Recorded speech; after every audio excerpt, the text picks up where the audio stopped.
Wa qur rabbi zidni ilma, dan katakanlah ya Rabb, tambahkanlah ilmu untukku.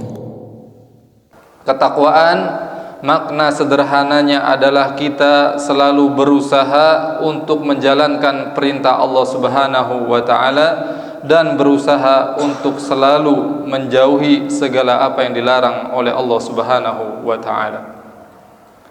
Hadirin sidang salat Jumat yang dirahmati Allah Subhanahu wa taala, sesungguhnya Nabi kita bersabda menyampaikan kepada kita semua bahwasannya pada hakikatnya kita semua ini memiliki tanggung jawab dan akan dimintai pertanggungjawaban. Dalam hadis sahih riwayat Imam Bukhari, Nabi SAW bersabda, kullukum ra'in wa kullukum mas'ulun an ra'iyatihi. Setiap kalian adalah pemimpin yang memiliki tanggung jawab dan akan dimintai pertanggungjawabannya. Wal imamu ra'in wa mas'ulun an ra'iyatihi. Seorang penguasa, dia pemimpin dan akan dimintai pertanggungjawabannya. War rajulu ra'in fi ahli baitihi wa mas'ulun an ra'iyatihi. Dan seorang suami, seorang lelaki, dia pemimpin di dalam rumahnya dan akan dimintai pertanggungjawabannya. Wal mar'atu ra'iyatun fi baiti zawjiha wa mas'ulatun an ra'iyatiha. Dan seorang wanita, seorang istri, dia juga memiliki kepemimpinan di rumah suaminya, yaitu terhadap urusan rumah dan anak-anaknya, dan dia akan dimintai pertanggungjawabannya. Kita ambil poin daripada hadis ini bahwasanya setiap kita, terutama kita laki-laki yang sudah menikah kemudian punya anak, kita menjadi seorang ayah, menjadi orang tua, kita memiliki tanggung jawab yang besar atas anak-anak kita. Anak-anak kita memiliki hak yang harus kita tunaikan. Dan di antara hak anak-anak yang harus ditunaikan oleh orang tua adalah pendidikan. Dan agama Islam adalah agama yang menjunjung tinggi pendidikan. Oleh karenanya Allah Subhanahu wa taala mengingatkan kita semua sebagai orang tua agar perhatian terhadap pendidikan anak-anak kita. Bahkan pendidikan yang kita berikan kepada anak-anak kita itu nanti kelak bisa menjadi penjagaan untuk mereka dari siksa api neraka. Allah berfirman dalam surat At-Tahrim ayat 6, ya ayyuhalladzina amanu qu anfusakum wa ahlikum nara. Wahai orang-orang yang beriman, jagalah diri kalian dari siksa api neraka. Jagalah diri kalian dan keluarga kalian dari siksa api neraka. Allahu Akbar. Lalu apa maksudnya menjaga diri keluarga dari siksa api neraka? Ali bin Abi Thalib radhiyallahu anhu menafsirkan ayat ini bahwasanya di antara bentuk penjagaan, pemeliharaan yang orang tua upayakan, usahakan untuk anak-anaknya supaya terjaga dari siksa api neraka adalah addibuhum wa allimuhum dinahum. Didiklah mereka dan ajarilah mereka agama. Subhanallah. Maka pendidikan agama harus menjadi prioritas utama yang harus diberikan oleh orang tua kepada anak-anaknya. Jangan sampai kita meremehkan pendidikan agama. Banyak di antara orang tua rela membayar upah yang besar untuk pendidikan perkara duniawi, tetapi di dalam perkara agama mereka enggan. Waliyadzubillah. Hadirin kaum muslimin yang dirahmati Allah Subhanahu wa taala. Sesungguhnya orang tua itu sangat berpengaruh besar terhadap anak-anaknya. Pendidikan apa yang diberikan maka itu akan sangat berpengaruh besar. Bahkan cita-cita dan harapan yang kita punya, apa yang kita citakan, apa yang kita harapkan terhadap anak-anak kita, itu sangat berpengaruh besar. Makanya dari sekarang mulai munculkan harapan dan cita-cita apa yang kita inginkan dari anak-anak kita ini. Ingin menjadi apa nanti anak-anak kita ini? Setiap kita kenal yang namanya Salahuddin Al-Ayyubi. Kenal insyaallah Bapak-bapak. Siapa Salahuddin Al-Ayyubi? Seorang panglima, seorang kesatria yang pernah membebaskan Baitul Maqdis. Ternyata kehadiran Salahuddin Al-Ayyubi itu sudah dicita-citakan dan diharapkan oleh bapaknya jauh sebelum bapaknya menikah dengan ibunya Salahuddin Al-Ayyubi. Subhanallah. Bapaknya Salahuddin Al-Ayyubi namanya Najmuddin Ayyub. Ketika dia usianya sudah dewasa, usia matang siap untuk menikah, didatangi dia oleh pamannya bernama Asaduddin. Ditawarkan, wahai keponakanku, kau ini sudah layak menikah. Ini ada Putri Malik Shah, seorang anak sultan waktu itu, wanita yang cantik jelita, menikahlah dengannya. Tapi Najmuddin Ayyub menolak, tidak mau. Saya tidak mencari kecantikan, tidak mencari kebangsawanan. Wanita seperti apa lalu yang kau harapkan, wahai keponakanku? Kata Najmuddin Ayyub, wahai pamanku, aku ingin menikah dengan seorang wanita yang solihah, yang darinya kemudian lahir seorang anak terdidik, besar, dia menjadi kesatria dan bisa membebaskan Baitul Maqdis. Allah, cita-cita dan harapan itu sudah ada.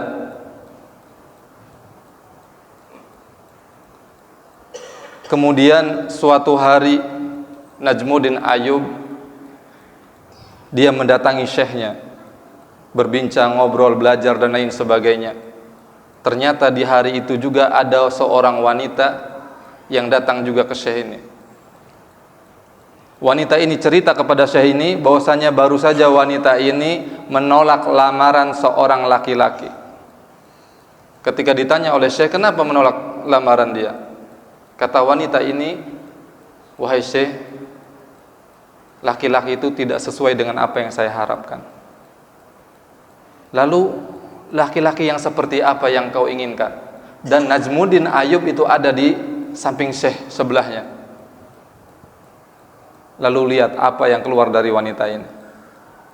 Kata wanita ini, wahai syekh, saya ingin menikah dengan seorang laki-laki yang soleh. Kalimatnya hampir sama persis dengan yang diucapkan oleh Najmuddin Ayyub.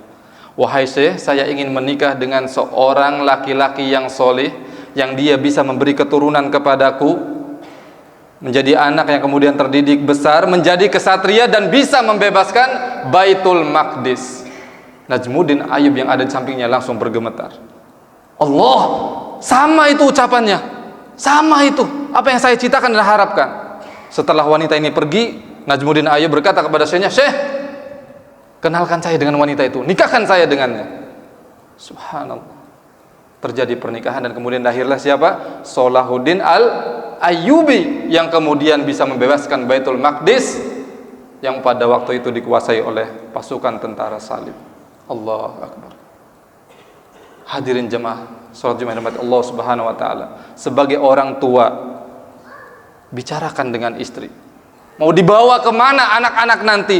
Jangan kita mengharapkan kehebatan itu lahir dari luar sana. Kita harapkan lahir dari rumah kita sendiri, orang-orang hebat yang bisa menegakkan agama Allah Subhanahu wa taala. Dan itu mulai dari pendidikan. Apa yang kita berikan? Pendidikan seperti apa yang kita berikan untuk anak-anak kita? Samakan visi misi antara suami istri. Pendidikan seperti apa yang ingin diberikan kepada anak? Seperti yang dicontohkan oleh Najmuddin Ayyub dan istrinya. Ternyata cita-cita dan harapan keduanya ini sama. Jauh sebelum menikah mereka punya cita-cita memiliki seorang anak yang terdidik kemudian menjadi kesatria, bisa membebaskan Baitul Maqdis, dan itu tercapai. Subhanallah. Maka PR besar bagi para orang tua bahwa pendidikan itu sangat penting. Dari pendidikan itu akan lahir umat-umat yang besar yang bisa menegakkan agama Allah Subhanahu wa taala, memperjuangkan agama Allah dengan jiwa, raga, harta, bahkan nyawanya. Aqulu qouli hadza wa astaghfirullah li wa lakum fastaghfiruhu innahu huwal ghafurur rahim.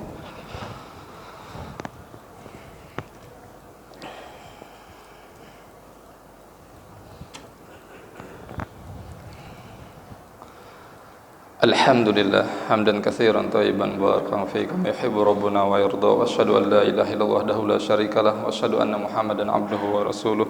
Allahumma shalli wa sallim wa barik ala nabiyyina Muhammadin wa ala alihi wa ashabihi wa man tabi'ahum bi ihsanin ila yaumil amma ba'd. Kaum muslimin sedang salat Jumat rahmati Allah Subhanahu wa taala. Kemudian saya ingin menyampaikan kisah yang kedua. Karena memang kita laki-laki kadang jarang membersamai anak. Bahkan jarang kita ada di rumah karena mungkin tuntutan kerja setahun, 2 tahun, 3 tahun, bahkan puluhan tahun kita keluar negeri misalkan, keluar kota, meninggalkan anak dan istri. Tapi tetap tanggung jawab memberi nafkah itu harus. Kisah ini sangat populer sekali. Seorang mujahid yang bernama Abu Abdurrahman Farukh pernah meninggalkan istrinya dan anak kecilnya di kota Madinah. Dia pergi berjihad, tidak pulang-pulang sampai 30 tahun lamanya. Subhanallah. Tetapi sebelum dia pergi, dia meninggalkan harta, dia titipkan kepada istrinya, wahai istriku, ini harta, gunakan ya, harta ini, jaga sebaik-baiknya. Sejumlah 30.000 dinar. Kalau dirupiahkan kurang lebih 120 miliar. Subhanallah. Ditinggalkan oleh Abu Abdurrahman Farukh, diberikan kepada istrinya, ini 120 miliar, pegang wahai istriku. Beliau pergi untuk berjihad selama 30 tahun. Setelah 30 tahun baru pulang ke Madinah. Dan ketika pulang ke Madinah, dia langsung masuk ke rumahnya. Dia masih mengenali rumahnya. Dan ketika masuk, dia langsung ditangkap oleh anaknya, putranya yang kini sudah besar. Maling kau, perampok kau. Bukan, kata Abu Abdurrahman Farukh, saya pemilik rumah ini. Bukan, bohong kau. Saya pemilik rumah ini. Akhirnya ramai di rumah itu. Sampai kemudian keluar istrinya Abu Abdurrahman Farukh. Nak, itu bapakmu.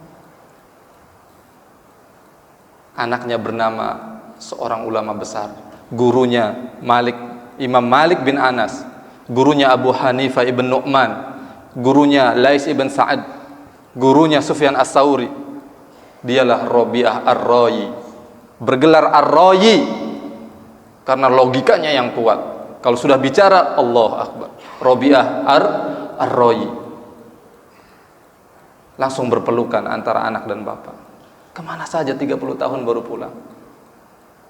Terdengar suara azan, langsung pergi anaknya ke masjid. Tinggal Abu Abdurrahman Farukh di rumah itu bersama istrinya, berbincang-bincang, ngobrol-ngobrol. Tiba-tiba Abu Abdurrahman Farukh bertanya tentang uang 30.000 dinar atau 120 miliar. Istriku, di mana uang itu? Istrinya tidak bisa jawab karena sudah habis ludes semua. Ambil uang itu wahai istriku. Ini saya bawa uang tambahan 4.000 dinar. Kita kumpulkan untuk kita beli tanah, kebun dan lain sebagainya. Tapi istrinya tidak bisa jawab karena uangnya sudah habis. Kemudian istrinya mengalihkan, wahai suamiku, sudah azan, pergilah dulu ke masjid. Abu Abdurrahman Farukh kemudian pergi ke masjid, selesai sholat. Bubar sholat, tiba-tiba manusia semuanya berkumpul menghadiri suatu kajian, majelis ilmu. Abu Abdurrahman Farukh merasa kagum takjub. Allahu Akbar, banyak sekali ini jamaahnya yang ikut kajian. Siapa ini syekhnya, gurunya ini yang mengajar? Pasti orang hebat ini. Ternyata yang ngisi kajian siapa? Anaknya, namanya Rabi'ah Ar-Rayi. Abu Abdurrahman Farukh memanggil orang-orang, hei jamaah-jamaah, siapa itu syekh itu? Hebat sekali ini jamaahnya sampai membludak. Kamu dari mana? Saya orang Madinah, orang sini saya, tapi saya sudah lama meninggalkan kota ini 30 tahun. Itu adalah Rabi'ah Ar-Rayi Ibn Abdurrahman Farukh. Langsung menangis Abu Abdurrahman Farukh. Itu anakku, itu anakku. Langsung pulang dia ke rumah. Wahai istriku, anak saya, anak kita jadi ulama besar, mengisi pengajian di majelis ilmu yang begitu membludak jamaahnya. Di sana ada Imam Malik, ada Imam Abu Hanifah, Sufyan Ats-Tsauri, seorang ulama-ulama besar, berguru kepada Rabi'ah Ar-Rayi. Kemudian istrinya berkata apa? Wahai suamiku, itu uangnya habis untuk itu. Wahai istriku, demi Allah, apa yang saya lihat saksikan itu lebih aku cintai daripada uang 120 miliar yang habis. Subhanallah. Hadirin jamaah yang dirahmati Allah Subhanahu wa taala. Orang tua punya tanggung jawab besar. Pendidikan seperti apa yang akan kita berikan untuk anak-anak kita? Harus ada musyawarah, diskusi antara suami dan istri. Pendidikan seperti apa yang akan diberikan untuk anak-anak? Generasi seperti apa yang akan kita tampilkan untuk agama Allah Subhanahu wa taala ini? Generasi seperti apa yang ingin kita tampilkan untuk bisa menjaga, menegakkan, memperjuangkan agama Allah Subhanahu wa taala ini? Subhanallah. Demikian hadirin mata Allah Subhanahu wa taala. Mudah-mudahan apa yang disampaikan ini bermanfaat untuk kita semua dan menjadi pelajaran yang berharga, bahwasanya sungguh banyak teladan-teladan yang luar biasa dari orang-orang soleh terdahulu yang bisa kita ambil dan petik pelajarannya, dan mudah-mudahan kita semua diberi taufik oleh Allah Subhanahu wa taala bisa meneladani dan mencontoh mereka. Innallaha wa malaikatahu yusholluna 'alan nabi ya ayyuhalladzina amanu shollu 'alaihi wa sallimu taslima. Allahumma sholli 'ala Muhammad wa 'ala ali Muhammad kama shallaita 'ala Ibrahim wa 'ala ali Ibrahim innaka Hamidum Majid. Wa barik 'ala Muhammad wa 'ala ali Muhammad kama barakta 'ala Ibrahim wa 'ala ali Ibrahim innaka Hamidum Majid. Allahumma ighfiril muslimin wal muslimat wal mu'minin wal mu'minat al ahya'i minhum wal amwat innaka sami'un qaribun mujibud da'wat ya qadiyal hajat. Allahumma ighfir lana wa liwalidina warhamhuma kama rabbayana shighara. Allahumma ighfir lana wa liwalidina wa lil mu'minina yawma yaqumul hisab. Allahumma najjil mustad'afina minal mu'minin fi masyarikil ardi wa magharibiha. Allahumma najjil mustad'afina minal mu'minin fi Filistin wa fi kulli makan. Allahumma ansur ikhwanana al mujahidin alladhina yujahiduna fi sabilik fi Filistin wa fi kulli makan. Allahumma afriq alaina sabra wa tawaffana muslimin. Allahumma afriq lana sabra wa sabit aqdamana wansurna 'alal qaumil kafirin. Rabbana atina min ladunka rahmah wa hayyi lana min amrina rasyada. Rabbana atina fid dunya hasanah fil akhirati hasanah wa qina adzabannar. Rabbana taqabbal minna innaka antas samiul alim wa tub 'alaina innaka antat tawwabur rahim. Wassallallahu wa sallim wa barik ala nabiyyina Muhammad walhamdulillahi rabbil alamin. Aqimis shalah.